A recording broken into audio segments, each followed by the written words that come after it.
Salut tout le monde, c'est le football à l'aveugle, très content de vous retrouver pour une nouvelle vidéo et du coup aujourd'hui on va réagir à la liste de Didier Deschamps pour l'Euro 2024 de 25 joueurs qui vient d'être annoncée sur TF1 pendant le JT là.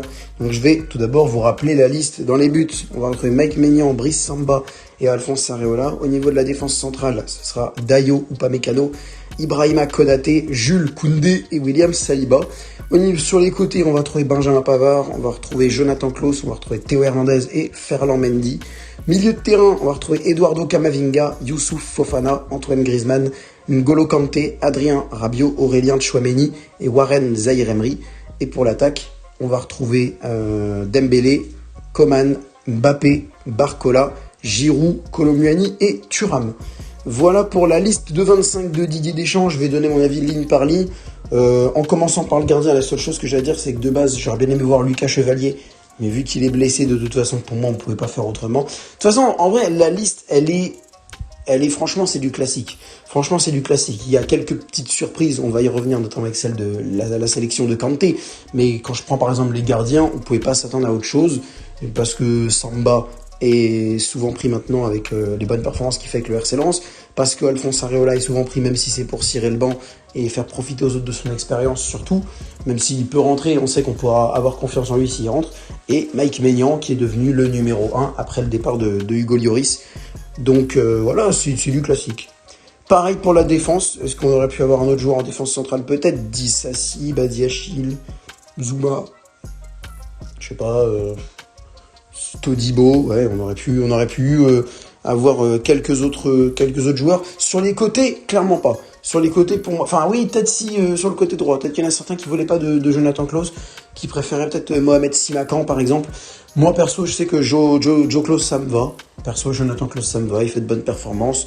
Je le trouve plus solide à droite que Benjamin Pavard. En sachant que tu as aussi Jules Koundé qui pourrait potentiellement faire le remplacement à droite. Donc en soit, tu as 3 latéraux, tu as Koundé, Klaus, Pavard sur le côté droit. Et c'est marrant parce qu'aucun des 3 n'est totalement fiable, aucun des 3 ne fait l'unanimité. Donc bon, voilà. Et sur le côté gauche, Hernandez, Mendy, c'est normal. Même s'il y en a qui voulaient voir Lucas Digne à la place de Ferland Mendy. Ce que je peux comprendre vu la saison d'Aston Villa. Mais Ferland Mendy, pour moi, a plus d'expérience. Et il gaze, hein. Enfin, bon, plus, après ils ont le même âge à peu près, donc c'est pas forcément vrai. Mais en tout cas, je trouve que Ferland Mendy, je le trouve mieux moi que Lucas Digne. Il est plus souvent titulaire avec le Real Madrid, on le voit un peu plus. Moi en tout cas, j'ai vu plus de matchs de Mendy que de Digne, donc je préfère perso. Après, j'aurais largement pu accepter Lucas Digne également. Milieu de terrain à 7, avec donc Camavinga, Fofana, Griezmann, Kanté, Tchouameni, Rabiot et Zaïre-Emery. Alors, les basiques, pour moi, c'est très simple. Griezmann, Rabiot, Tchouameni, Fofana, Zaïre-Emery et Camavinga. Pour moi, c'est 6 joueurs qui, pour moi, étaient forcément dans la liste. À la limite, il y en a qui voulaient ne pas mettre Zaïre-Emery. Il y en a qui voulaient ne pas prendre Warren Zaïre-Emery. Ce que je pouvais entendre, mais difficilement. Parce que pour moi, il a fait une telle bonne saison avec le PSG que je trouve qu'en vrai... il mérite d'être récompensé et je pense qu'avec l'équipe de France à l'Euro, il va vraiment se révéler. Même si déjà il se révèle vraiment pas mal aux yeux de la scène européenne. Maintenant, c'est N'Golo Kanté sur lequel je pense que ça va être la plus grosse surprise de la liste de Didier Deschamps. Personnellement, je comprends. En fait, je comprendrais ceux qui disent bof, parce que c'est vrai que le championnat saoudien, c'est quand même différent des championnats européens, il n'y a pas le même impact physique et tout, mais il l'a dit lui-même, c'est aussi pour l'expérience de Kanté qu'il l'a pris. C'est vrai que là-bas, le climat nécessite une forme physique aussi, parce que pour supporter la chaleur, supporter tout, donc il doit avoir une bonne forme physique, donc il est quand même en bonne forme là, N'Golo Kanté. Donc il dispute, d'après ce que je vois, une bonne saison avec Al Ittihad. Donc je me dis pourquoi pas. Même si c'est vrai qu'on aurait pu voir Khéphren Thuram, on aurait pu voir Matteo Guendouzi, on aurait pu Jordan Verretou peut-être, on aurait pu Désiré Doué, on aurait pu Ryan Cherki, on aurait pu... Ouais, il y en a plein. Si on veut vraiment aller très loin, il y en a plein comme ça. Il y en a plein. Donc non, franchement, moi plutôt content de le voir là, N'Golo Kanté. Dans cette liste.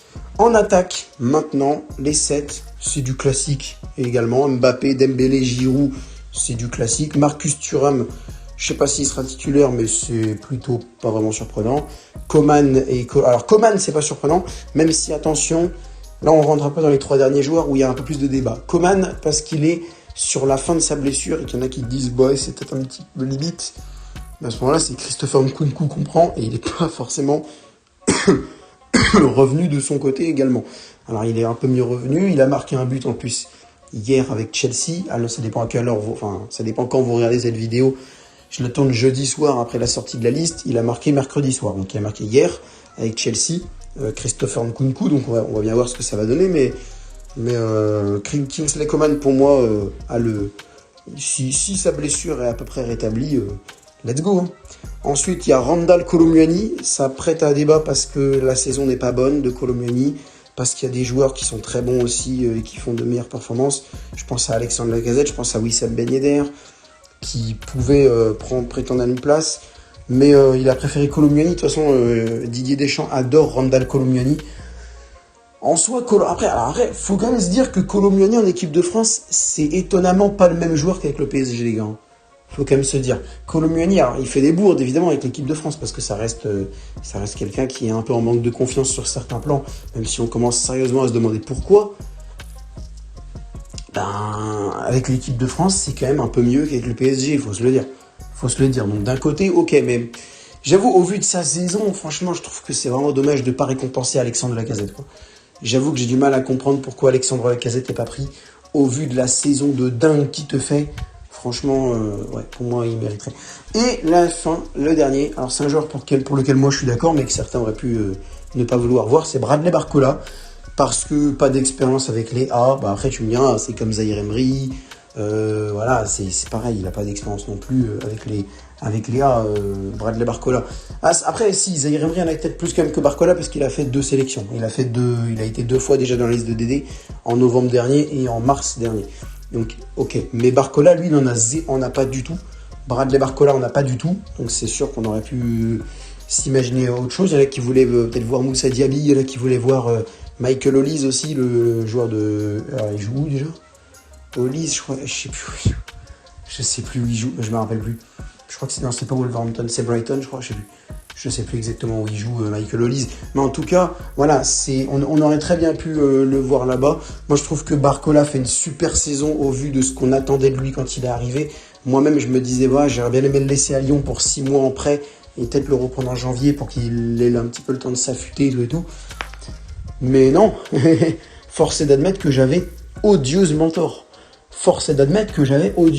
Barcola a fait une superbe saison, il a un gros impact dans le jeu, il fait de très bonnes courses côté gauche quand il le veut, et heureusement pour nous, il le veut assez souvent.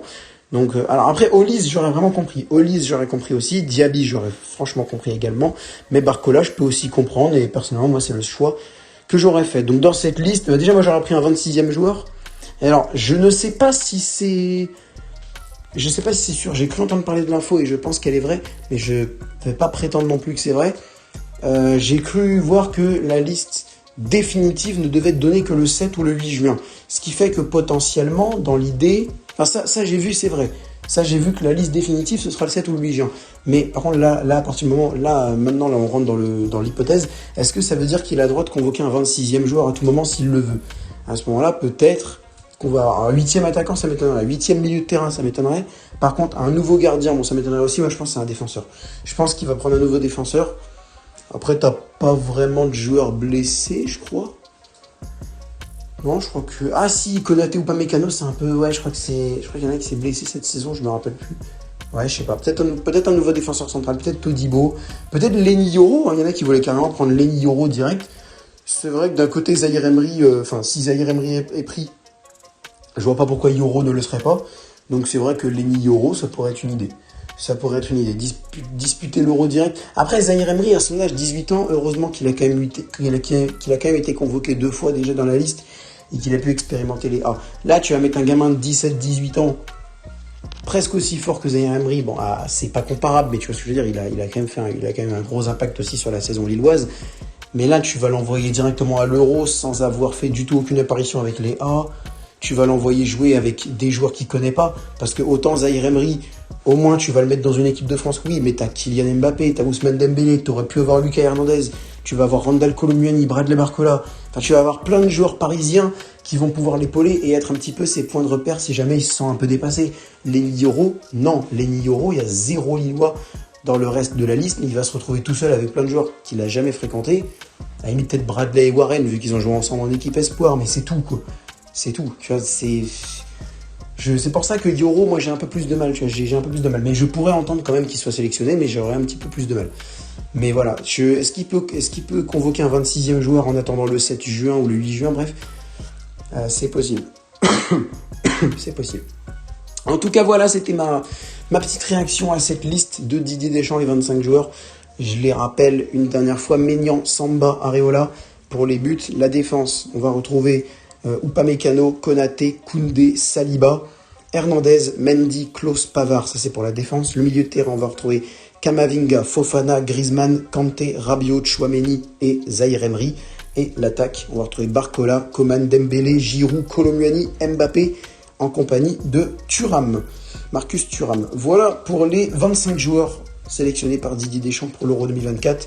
Je rappelle qu'on tombe dans le groupe de l'Autriche, des Pays-Bas et de la Pologne et que le premier match de l'Euro pour la France, ce sera le 17 juin au soir, mais qu'on a 2 matchs à disputer avant, le 5 juin contre le Luxembourg et le 9 juin contre le Canada d'un certain Alphonso Davies et d'un certain Jonathan David aussi d'ailleurs. Voilà pour les différentes choses qui étaient à savoir. Le Canada qui va préparer la Copa América aussi d'ailleurs. Le Luxembourg a rien à jouer, mais le Canada va préparer la Copa América qui démarrera à peu près 2 semaines plus tard pour les Canadiens. Donc eux aussi ils vont avoir un truc à jouer comme nous, Français. C'est la fin de cette vidéo. Si vous avez, et je l'espère, des avis à donner dans les commentaires, n'hésitez pas. Je me ferai une joie de vous répondre. Sur ce, c'était le football à l'aveugle. Je vous retrouve peut-être demain soir, vendredi soir, pour un live pour Guingamp-Laval, dernier match de la saison pour mon club de cœur, l'En-Avant Guingamp. Ce n'est pas encore sûr, je suis pas totalement chez moi, je vais quand même essayer de faire un live, mais je sais pas quelle qualité ça aura. En tout cas, ce sera pas pareil que d'habitude, ça j'en suis désolé, mais c'est un peu la contrainte pour pouvoir faire le live. Donc on verra bien comment ça se goupillera. Je resterai à l'affût demain soir, parce que du coup malheureusement je pourrais pas non plus programmer le live, parce que je vais sur un autre logiciel. Donc voilà, mais n'hésitez pas à rester actif un petit peu vers 20h, 20h15. Si vous me voyez en live, c'est que j'ai réussi. On verra bien comment ça marchera ou pas demain soir. Sur ce, je vous dis à bientôt les gars. C'était le football à l'aveugle. Ciao tout le monde.